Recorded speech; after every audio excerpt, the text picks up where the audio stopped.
తిప్పి చూస్తేనే మీకు అర్థమవుతుంది. నేను మీ దగ్గరికి పంపిస్తాను. దానికి కింద 3 అంటించారు, ఎర్రటి చిన్నవి, ఇంత చిన్నవి ఇక్కడ 3 అంటించారు. ఇదంతా పరమాత్మ అనుకుంటే ఈ 3 త్రిగుణాలు. వీళ్ళు ఎర్రవి అంటించారు, వాళ్ళ ఉద్దేశం ఇది లోటస్ అని కనిపెట్టడానికి. కానీ మనకైతే ఒకటి ఎరుపు, ఒకటి తెలుపు, ఒకటి నలుపు అంటించుకుంటే దాని కాంతి మీరు ఇది చూస్తే దీంట్లో ఎక్కడా ఎరుపు లేదు, కానీ అంతా ఎరుపు కనపడుతుంది. మీరు దగ్గర పెట్టుకుని చూడండి. మీరు దీన్ని క్రిస్టల్గా చూడాలంటే బోర్లు వేసుకుని చూడాలి. అంటే ఇటు పెడితే దీని రిఫ్లెక్షన్ వస్తుంది కదా. పద్మరాగ సమప్రభ, పద్మరాగమణులలాగా కనపడుతున్నది అంటే ఇది మీకు చూపెట్టానన్నాను. మీరు క్లాస్ అయిన తర్వాతన్నా చూడండి. మీ దగ్గరికి వస్తే కానీ మీరు చూడలేరు. నేను ఇక్కడి నుంచి చూపెడితే మీకు ఇది ఎర్రగానే కనిపిస్తుంది. పోనీ ఇప్పుడు కనపడుతుందా తెల్లగా? పోనీ చూడండి, తెల్లగానే ఉంది కదా, ఎరుపు లేదు కదా. మరి ఇదైతే ఎరుపు కనిపిస్తుంది. ఈ ఎరుపు ఎక్కడి నుంచి వచ్చిందంటే ఈ కింద అంటుకున్న 3, ఆ 3 రంగులే ఏకాంశేన స్థితో జగత్. ఈ ఎరుపుగా కనపడేది ప్రపంచము అని మనం అనుకుంటే, ఈ తెల్లగా కనపడేది పరమాత్మ అని అనుకుంటే అది ఇంత కొంచెమే ఉంది, ఇదంతా తెలుపే ఉంది. అయినా ఇదంతా కూడా ఇది అయినట్లు కనిపిస్తోంది, ఇది కాకుండా అయినట్లు కనిపిస్తోంది. అందుకని పద్మరాగ సమప్రభ, ప్రభ అంటే కాంతి. పద్మరాగమణుల వలె కాంతిగా ఉంది, పద్మరాగమణులు ఇందులోకి ప్రవేశించలేదు. ఇది మీకు నిన్న చూపెడదాం అనుకున్నాను, ఇక్కడే పెడతాను. క్లాస్ అయిన తర్వాత అయినా 10 మంది కలిసి చూసి వెళ్ళండి, లేదా అక్కడెక్కడన్నా పెట్టమంటే పెడతా. ఒకళ్ళొకళ్ళు చేతిలోకి తీసుకుని కింద పడేసారంటే ఇది పగులుతుంది. అందుకని కేర్ఫుల్గా చూడండి, నాకేం అభ్యంతరం లేదు. అక్కడ పెడతాము క్లాస్ అయిపోయిన తర్వాత. అందరూ చూడండి, ఇది దీంట్లో ఎక్కడా కూడా ఎరుపు లేదు, అది మీరు చెప్పాల్సింది. నేను కొంతమందికి చూపెట్టాను, చూస్తే ఊరిగా చూసి అమ్మ బాగుంది అన్నారు. మీరు బాగుంది అని అప్రిషియేట్ చేయడానికి నేను చెప్పటం. ఇందులో ఎక్కడా ఎరుపు లేదు, ఎరుపు ఉన్నట్టు మీకు కనిపిస్తోంది. ఎరుపు ఉన్నదల్లా ఎక్కడ అంటే ఈ 3 చోట్లే ఉంది. దీని పీఠం మీద కూడా లేదు, 3 చోట్ల చిన్నగా వేశాడు. అది మొత్తానికి పెటల్స్ అంతా ఎరుపు కనిపిస్తుంది. అది చూడాల్సింది మీరు. ఇందులో ఇది చూపెడతానన్నాను, నిన్న తేలేదు, ఈరోజు నిన్న మర్చిపోయినాను కదా. దీన్ని ఈ కాగితం మీద కూడా పెట్టుకొని చూడండి మీరు. ఇది ఆకుపచ్చ కాగితం, కానీ ఇది ఎరుపు అనుకోనో లేకపోతే ఇది తెలుపు అనుకోనో, తెలుపు అనుకుని కూడా చూడొచ్చు. కానీ దీంట్లో ఆల్రెడీ ఎరుపు ఉంది కాబట్టి ఇట్లా పెడితే మీకు గ్రీన్ కనపడుతుంది. ఇవన్నిట్లో గ్రీన్ వచ్చేస్తుంది. ఈ గ్రీన్ దీంట్లో లేదు. అట్లాగే ఎరుపు కానీ సత్వము, రజస్సు, తమస్సు అనే 3 గుణాలు ఇందులో లేవు, ఉన్నట్టుగా కనపడుతుంది. అది ప్రపంచం, ఇది పరమాత్మ. పరమాత్మని ప్రపంచాన్ని ఇప్పుడు వేరు చేయలేదు. అది చూడండి, కొంచెం నిదానంగా చూడండి, ఏం తొందరపడక్కర్లేదు.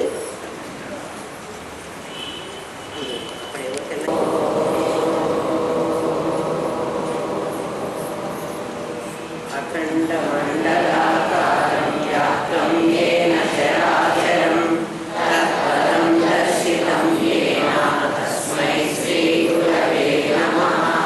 సదాశివ సమారంభాం శంకరాచార్య మధ్యమాం అస్మదాచార్య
సుప్త ప్రాణాత్మిక క్రియా సర్వావస్థా వివర్జిత.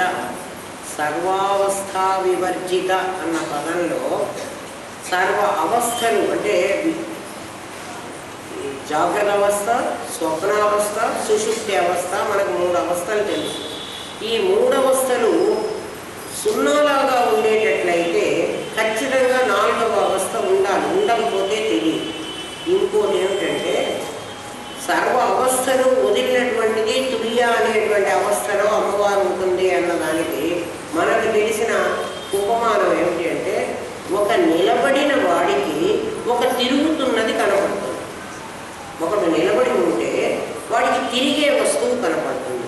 వీడు తిరుగుతూ వాడు తిరుగుతూ ఉంటే అంటే ఇది తిరుగుతోంది అది తిరుగుతోంది. 2 తిరిగే వాళ్ళు ఎవరు ఎవరిని కరెక్ట్గా చూడలేరు. మనందరము మెలకువగా ఉండే అవస్థ మనకు తెలుసు, నిద్రపోతున్న అవస్థ మనకు తెలుసు, స్వప్న స్థితి మనకు తెలుసు. అంటే జాగ్రత్త, స్వప్న, సుషుప్తి అనే 3 అవస్థలు మీరు తెలుసుకుంటున్నారంటే మీరు ఒకళ్ళు కదలకుండా అవస్థలలో పడకుండా ఉండాలి. అవస్థాత్రయ సాక్షి అంటారు వాళ్ళు. అవస్థాత్రయ సాక్షి. రైల్వే స్టేషన్లో ప్లాట్ఫామ్ మీద మనం నిలబడి ఉంటే రైలు పోతున్నది మనకు తెలుస్తుంది. అంటే రైలు పోతుంది, మనకు రైల్లో ఉన్నా తెలుస్తుంది కదండి. మన పక్క రైలు పోతుంటే మనం ప్లాట్ఫామ్ మీద నుంచున్నప్పుడు రైలు ఎన్ని పెట్టెలు వెళుతున్నాయి, నెంబర్ 1, నెంబర్ 2, నెంబర్ 3 అలా నువ్వు కౌంట్ చేసుకుంటూ పెట్టెలు చూడగలవు.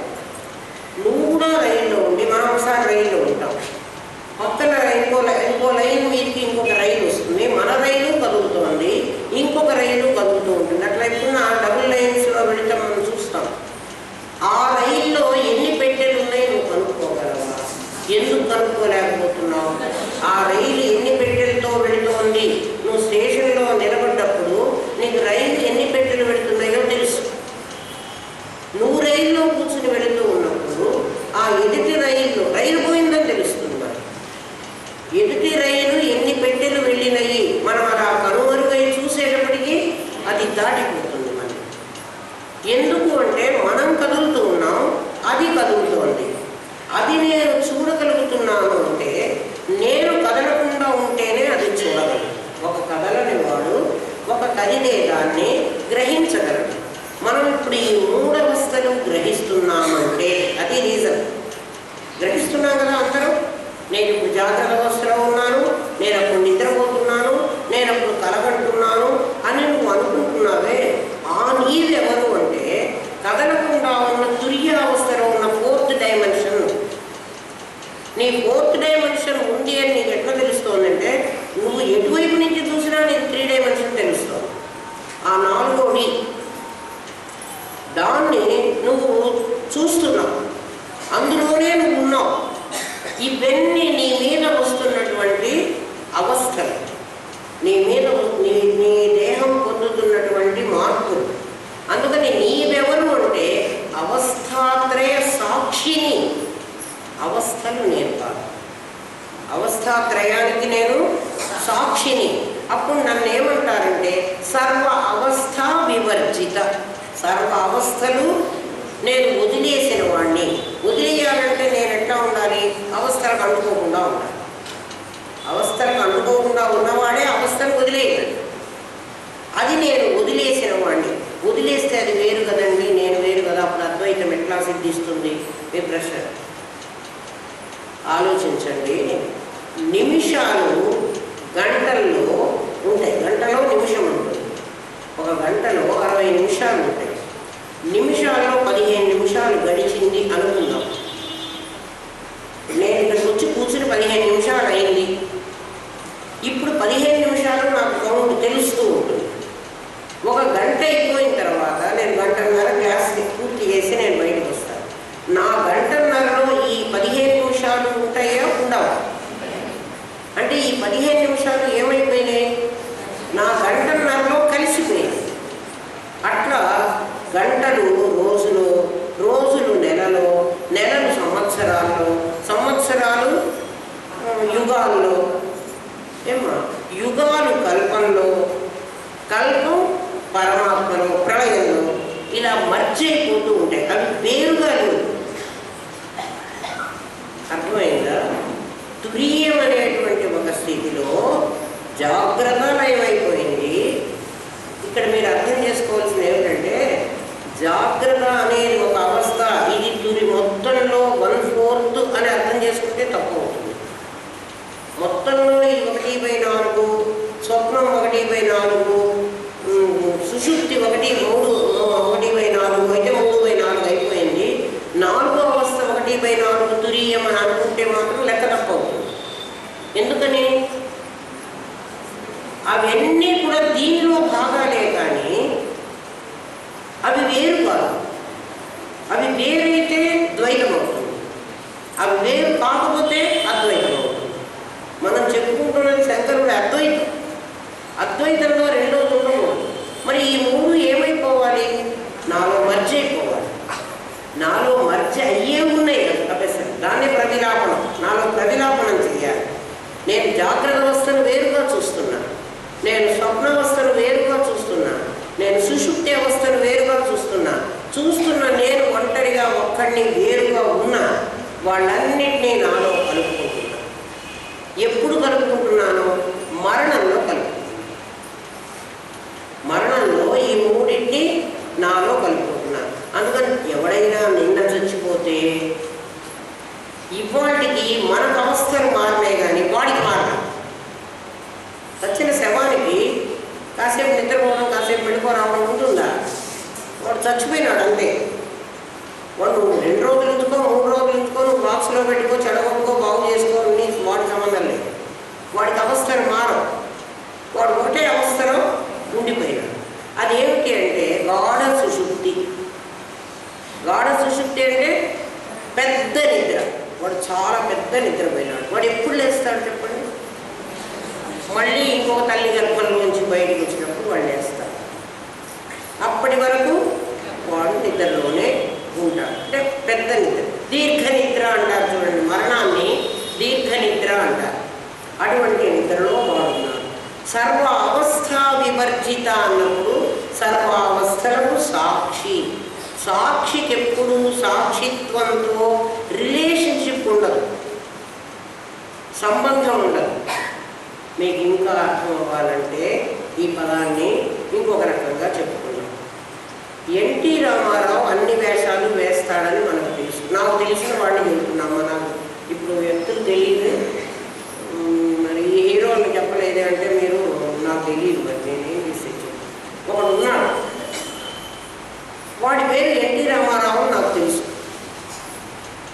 ఇవాళ నేను ఒక సినిమాకి వెళ్ళాను, మార్నింగ్ షోకి వెళ్ళా. అందులో ఎన్టీ రామారావు రాముడు. ఇంకో మధ్యాహ్నం ఇంకో 2 to 5, 6 ఇంకొక సినిమాకి వెళ్ళాను, ఆ సేమ్ డే. అక్కడ ఎన్టీ రామారావు ఒకటి రాముడు, ఒక చోట కృష్ణుడు. నాకు ఎన్టీ రామారావు తెలుసు, అంటే వాడే ఈ వేషం వేశాడు అని నాకు తెలుసు.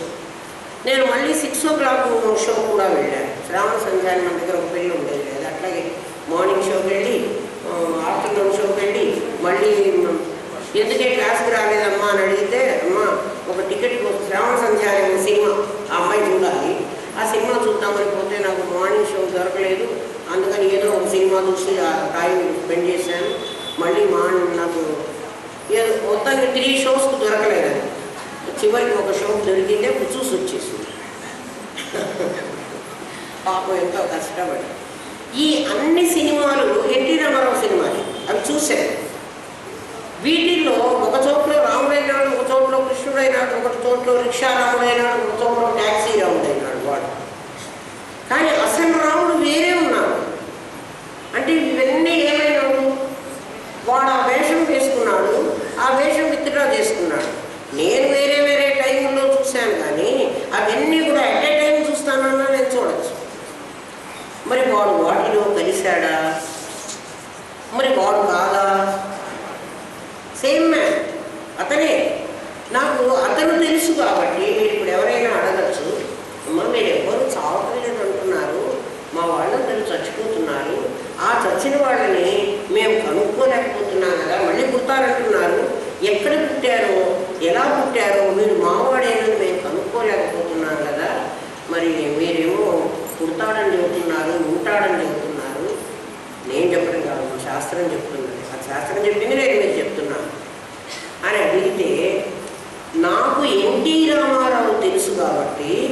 వాడు ఏ వేషంలో ఉన్నా నేను కనుక్కోగలను కదా. నేను రాముడుగానే గుర్తుపట్టాను అనుకోండి, వాడు ట్యాక్సీ రాముడుగా ఉంటే నేను కనుక్కోలేను. అంటే ఏ వేషంలో వచ్చినా వాడు తెర మీదికి రాగానే వెంటనే నేను ఎన్టీఆర్ అని అంటున్నాను. అర్థమవుతున్నదా? ఎలా అంటున్నాను? నాకు ఒరిజినల్గా వాడు తెలుసు, అందువల్ల వాడు ఏ వేషంలో ఉన్నా నేను కనుక్కోగలను. ఇక్కడ నువ్వు ఒరిజినల్గా సచ్చిత్తను నువ్వు కనుక్కోగలిగితే వాడు ఏ రూపంలో ఉన్నాడు, వాడు కోడిగా ఉన్నా నీకు తెలుస్తుంది, వాడు కుక్క, ఎందుకంటే కోడిలో కుక్కలో సచ్చిత్తులు లేవా? నువ్వు ఏం చూసి గుర్తుపెట్టుకున్నావు అంటే వాడి వేషం చూసి గుర్తుపెట్టుకుంటున్నావు, వాడి ఫిజికల్ అపీరెన్స్. ఇది కాదు వాడి అసలు రూపం, వాడి తగిలించుకున్న వేషం. వాడి అసలు రూపం ఏమిటి అంటే వాడు సచ్చిత్తులు వాడి రూపం. అది కనుక్కుంటే నువ్వు వాడు ఏ వేషంలో ఉన్నానో కనుక్కోగలవు.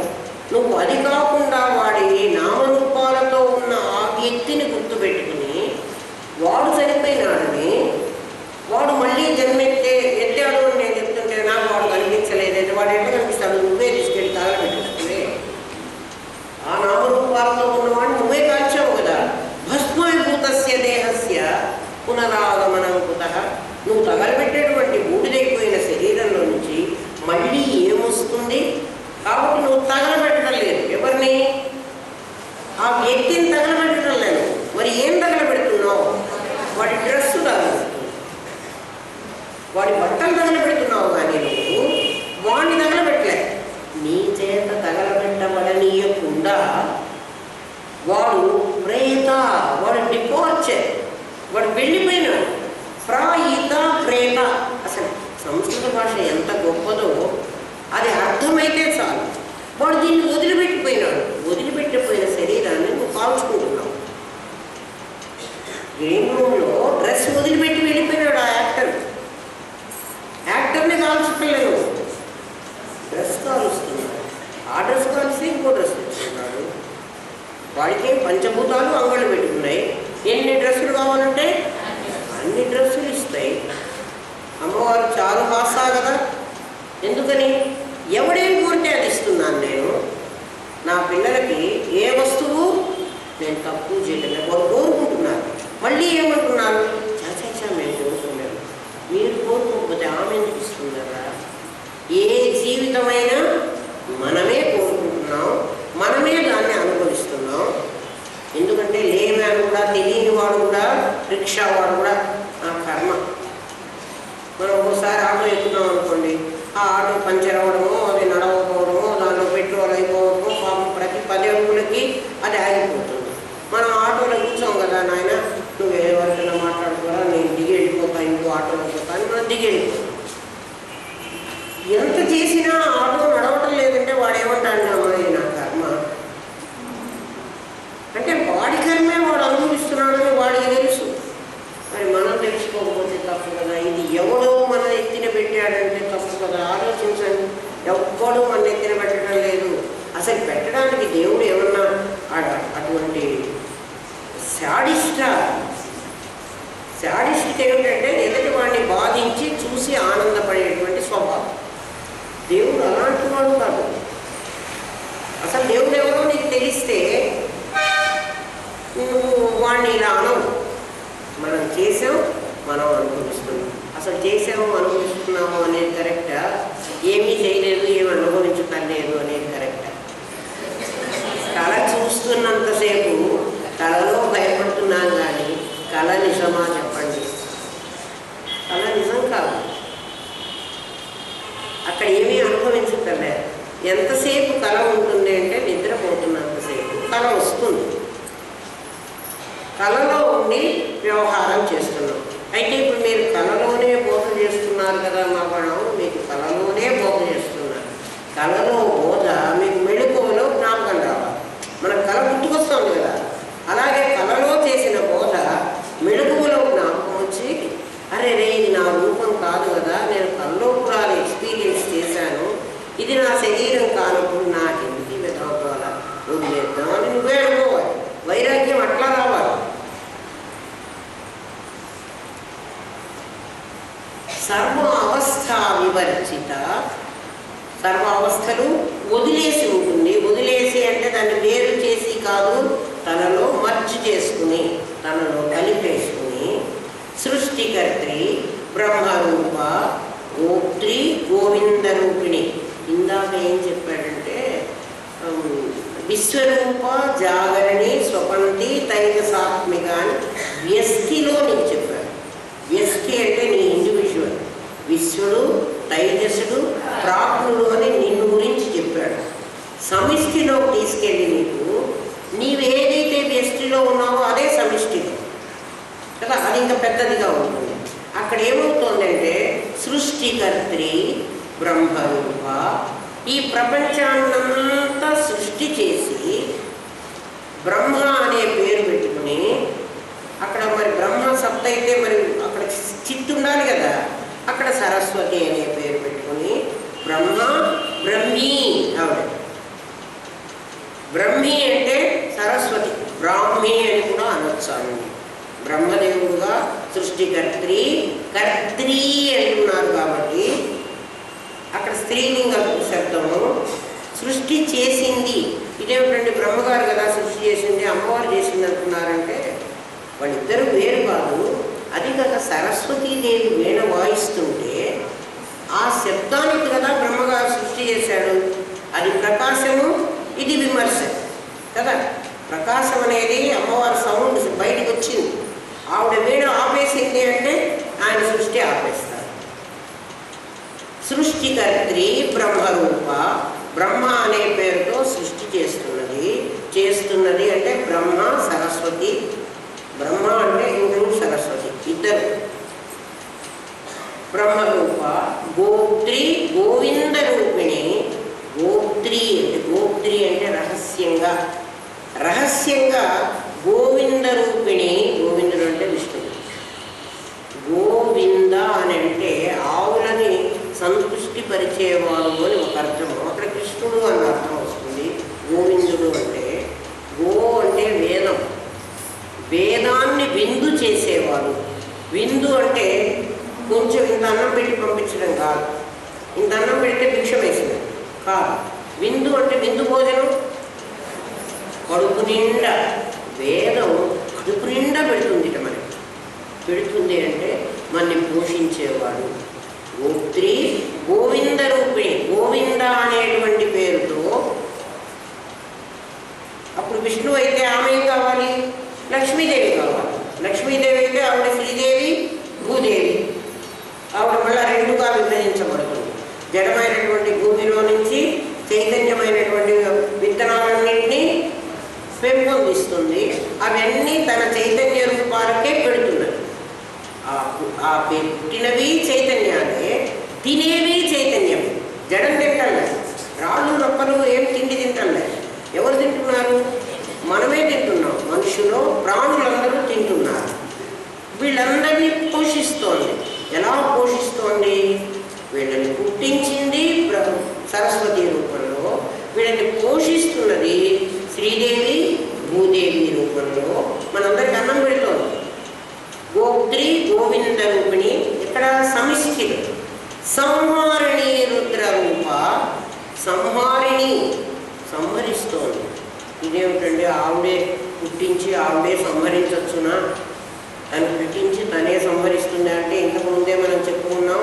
మనం సముద్రం ఒడ్డున ఒక గూడు కట్టుకుంటాం కదా, ఇసుక గూడు కట్టుకుని దానికంతా కాంపౌండ్ వాళ్ళు అన్నీ కట్టేసుకొని మళ్ళీ వచ్చేటప్పుడు అది దుక్కేసి వచ్చేస్తాం. పిల్లలు ఆడుకునేటప్పుడు అన్ని ఆట వస్తువులన్నీ పేర్చుకునే బొమ్మలన్నీ ఆట అయిపోయిన తర్వాత అవన్నీ తీసేస్తారు. మనం ఇష్టపడి జైంట్ వీల్లో ఎక్కుతాం.